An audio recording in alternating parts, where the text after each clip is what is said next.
નમસ્તે વાલા વાલા બાલ મિત્રો, કેમ છો આપ સૌ? મજામાં ને? હું શ્રી કન્યા શાળા જામકરોડા માં આચાર્ય તરીકેની ફરજ બજાવું છું. મારું નામ છે મકવાણા હંસાબેન. આજે આપણે ધોરણ 6 નો ચિત્રપાઠ રેલવે સ્ટેશન, જે પ્રથમ સત્રનો પહેલો પાઠ છે, એ વિશે શીખીશું. તમે બાલ મિત્રો બહારગામ તો ગયા જ હશો વેકેશનમાં, રજાઓમાં. કોઈ મામાના ઘરે, કોઈ માસીના ઘરે, ભાઈના ઘરે, મિત્રોના ઘરે. કોઈ રિક્ષામાં ગયા હોય, કોઈ બસમાં, ગાડીમાં, વાનમાં, અરે કોઈ તો વળી બળદગાડામાં પણ ગયા હશે. હા, કોઈ તો વળી રેલગાડીમાં ગયા હશે. તો આજે આપણે એવો રેલગાડીનો, રેલવે સ્ટેશન વિશેનો આપણે પાઠ શીખવા જઈ રહ્યા છીએ. તો ચાલો આપણે તેની થોડી સમજ આપું. તો જ્યાં આપણે રેલવે સ્ટેશન જાય ત્યાંથી આપણે પહેલાં શું જોવા મળે? તો કે ત્યાં પ્લેટફોર્મ હોય, વિવિધ નાના નાના સ્ટોલ હોય, બુક સ્ટોર, ચાની દુકાન, પછી રમકડાની દુકાન, નાના મોટા ફ્રૂટની દુકાન. આ સિવાય ત્યાં રેલવે સ્ટેશનમાં આપણે જો ક્યારે વહેલા ગયા હોય ને તો એક પ્રતીક્ષા ખંડ હોય છે. બેસવા માટે બાકડા, ડસ્ટબિન, એવી બધા એક મોટી ઘડિયાળ, જે ટાવર કહેવામાં આવે છે, તે પણ ત્યાં હોય છે. પોલીસનો અલગથી રૂમ પણ હોય છે. એક દવાખાનું પણ હોય છે. કોઈને ચડવા ઉતરવા જો કોઈ વાગતું હોય તો એના માટે સરસ મજાનું ત્યાં દવાખાનું હોય છે. અને જો બાળ મિત્રો કદાચ કોઈ નાનું હોય તો આપણે એની માહિતીની ખબર હોય છે કે ત્યાં ટિકિટ બારી હોય. ટિકિટ બારીની અંદર આપણે જઈએ ત્યારે આપણે આ સૌથી પહેલા આપણે પ્રભાત બુક સ્ટોર છે, તો બુક સ્ટોરની દુકાન જોઈએ, તેમાં લખેલું હોય સામયિકો મળશે, છાપાઓ, પુસ્તકો. અરે ત્યાં જનરલ નોલેજની બુકો, બાળ વાર્તાઓ પણ ત્યાં મળશે. આ સિવાય બીજા સેમેસ્ટરના સ્ટોલ હોય, કેન્ટીન હોય, પછી ટેલિફોન બૂથ હોય, પાણીનું પરબ હોય. આ સિવાય ત્યાં ઘણા બધા પોલીસના રૂમ પણ હોય છે, પ્રતીક્ષા ખંડ હોય છે. કોઈ દિવ્યાંગ હોય તો એના માટે વ્હીલચેરની પણ ત્યાં સગવડતા કરવામાં આવે છે. સ્ત્રી પુરુષો માટે શૌચાલયની અલગથી સુવિધાઓ હોય છે. અને બાળ મિત્રો ત્યાં એક ટિકિટ બારી પણ હોય છે. જ્યારે આપણે સ્ટેશનમાં જઈએ ત્યાં એક ટિકિટ બારી, એમાં લખેલું હોય છે પુરુષો માટે અને સ્ત્રીઓ માટે. અને આપણે જ્યારે પણ બહાર જઈએ ને ત્યારે આપણે ખાસ યાદ રાખવાનું, એક છૂટા પૈસા અવશ્ય આપણી પાસે રાખવા, જેથી કરીને પ્રશ્ન કંઈ રહે નહીં. આ ટિકિટ બારી, આ સિવાય એક ટાઈમ ટેબલ પણ લખેલું હોય છે, જે તમારી શાળામાં દિવાલો ઉપર લગાવેલું હોય ને, એ ધોરણ 6નું સમયપત્રક, 7માનું, એ રીતે રેલવે સ્ટેશનનું પણ સમયપત્રક હોય છે. અને ત્યાં એનો નકશો પણ હોય છે, જે શહેરનું રેલવે સ્ટેશન, તેમાં આવતી બસોના સમય, જતી બસોના સમય, એક્સપ્રેસ વગેરે લખેલો હોય છે.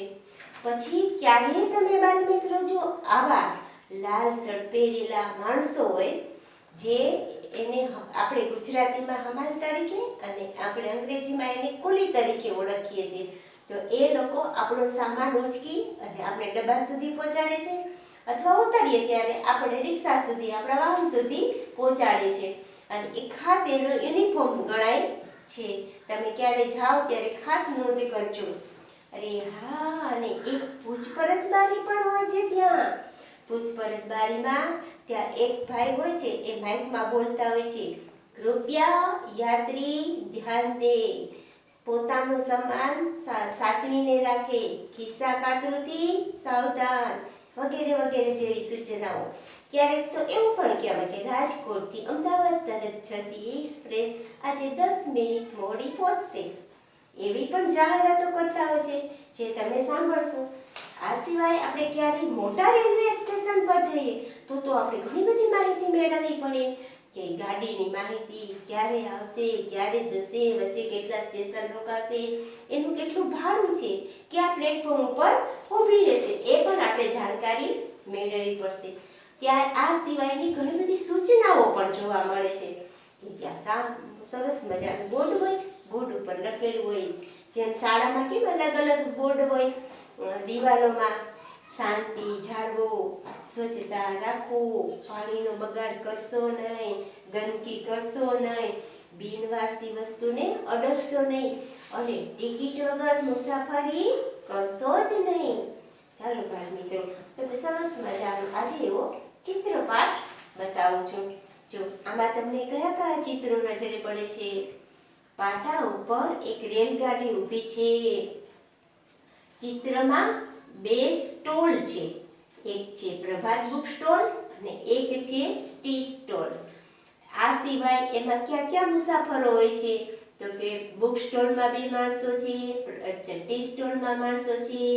મુસાફરો છે તે પોલીસને પૂછી રહ્યા છે. ફ્રૂટવાળો છે, ભાગવાળો છે, સામાન લઈ જનાર હમાલ પણ છે, મુસાફરો છે.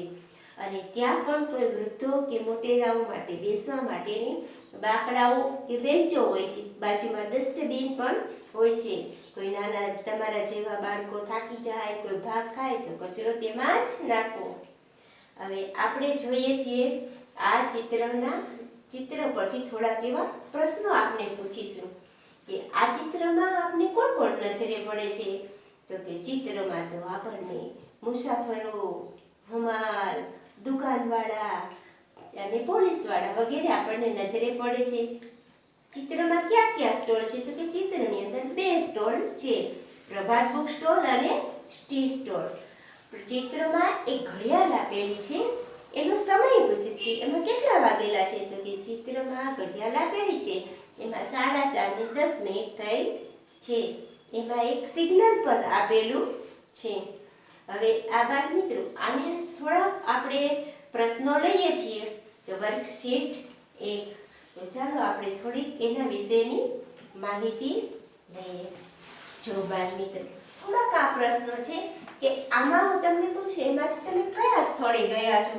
બસ સ્ટેશને, પ્રાથમિક શાળાએ, ક્રિકેટનું મેદાન, દવાખાનું, મંદિર, દૂધ મંડળી, બગીચો, શાક માર્કેટ કે ગ્રામ પંચાયત.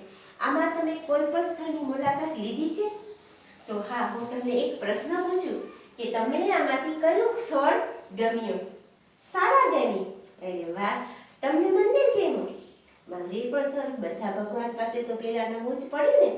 તો આમાં આપણે શેનો ઉપયોગ, આ સ્થળમાં શું ઉપયોગ થાય છે? તો કે મંદિર હોય તો ભગવાનના દર્શન કરે, શાક માર્કેટ હોય તો શાક લે, ક્રિકેટનું મેદાન હોય તો રમત ગમત હોય, દૂધ મંડળી તો દૂધ લેવું અથવા દેવા આવતા હોય, ગ્રામ પંચાયત તો જન્મ તારીખના દાખલા, આવકના દાખલા વગેરે માટે નોંધણી કરવા માટે આવતા જતા હોય, બસ સ્ટેશન તો બસમાં મુસાફરો આવતા જતા હોય, દવાખાનું આપણે બીમાર પડીએ ત્યારે ડોક્ટર પાસે, નર્સ પાસે જતા હોય છે, બગીચો ફરવા માટે. આપણા ગામમાં, તમારા ગામમાં બગીચો છે? નથી?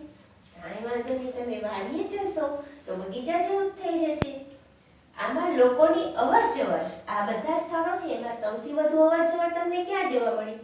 બસ સ્ટેશન, પ્રાથમિક શાળા, દવાખાનું. સરસ હો! તમને કોઈ વસ્તુઓ આમાંથી કોઈ ઉપયોગી વસ્તુઓ મળી?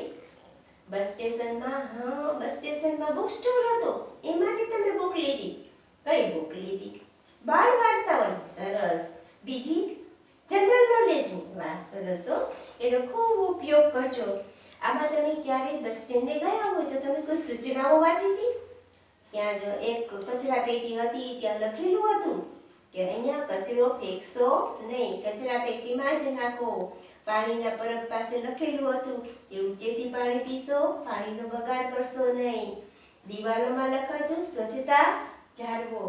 હવે આ સિવાય સ્થળોમાં તમને કોઈ એવી બાબત ગમી કે કઈ ન ગમે હોય એવી હતી કોઈ ઘટનાઓ? તો યાદ કરો ને, કોઈ એવી ઘટનાઓ હતી? આ બસ સ્ટેશનમાં ત્યાં શું કરતા? શું એવી ઘટના તમને ન ગમી? બસમાં ધક્કામુક્કી કરતા હતા? એમ આપણે ન કરવું જોઈએ, આપણે તો લાઈનમાં જ ઊભું રહેવું જોઈએ. બરાબર મિત્રો, જો તમે આ પાઠમાંથી તમને એમ થાય કે મારે તો આવી ખરાબ ટેવો તો કોઈ નથી રાખી, મારે તો સારી સારી ટેવો જ રાખી, તો તમે તમારી એક સરસ મજાની બુક બનાવજો. એમાં સરસ સરસ વિચારો લખજો, સ્વચ્છતાના, ધૂમ્રપાન નિષેધના સારી સારી ટેવોનો સરસ મજાનો અંક બનાવજો, સંગ્રહ કરજો, વર્ગ ટીચરને બતાવજો. હજી થોડાક આપણે વર્કશીટ 2 માં થોડાક પ્રશ્નો લઈએ કે થોડા આ રેલવે સ્ટેશનને લગતા અંગ્રેજી શબ્દો આવે છે તેનું તમે અનુલેખન કરજો. Platform, display board, guard, ticket બારી, signal, telephone booth, luggage room, reservation chart, TT, book store, toilet, railway station. પછી એક થોડો પ્રશ્ન છે કે એમાં ઉદાહરણ મુજબ તમારે ભરવાનું કે રેલવે હોય તો રેલવે સ્ટેશને આપણે જવાય, પાછળ સ્ટેશન લાગે. તો બસમાં જવું હોય તો આપણે ક્યાં જવું પડે? બસ સ્ટેશને. પણ જહાજમાં કે સ્ટીમરમાં જવું હોય તો આપણે ત્યાં બંદરે જવું પડે. વિમાનમાં જવું હોય તો એરોડ્રમે, રિક્ષામાં જવું હોય તો રિક્ષા સ્ટેન્ડે, અને હેલિકોપ્ટરમાં હેલિપેડ પર જવું પડે આપણે. તમે ગમે ત્યાં તમે જાજો, ફરજો, ખૂબ મોટા થઈને આખા વિશ્વની પરિભ્રમણ કરજો. આપ સૌનો ખૂબ ખૂબ આભાર.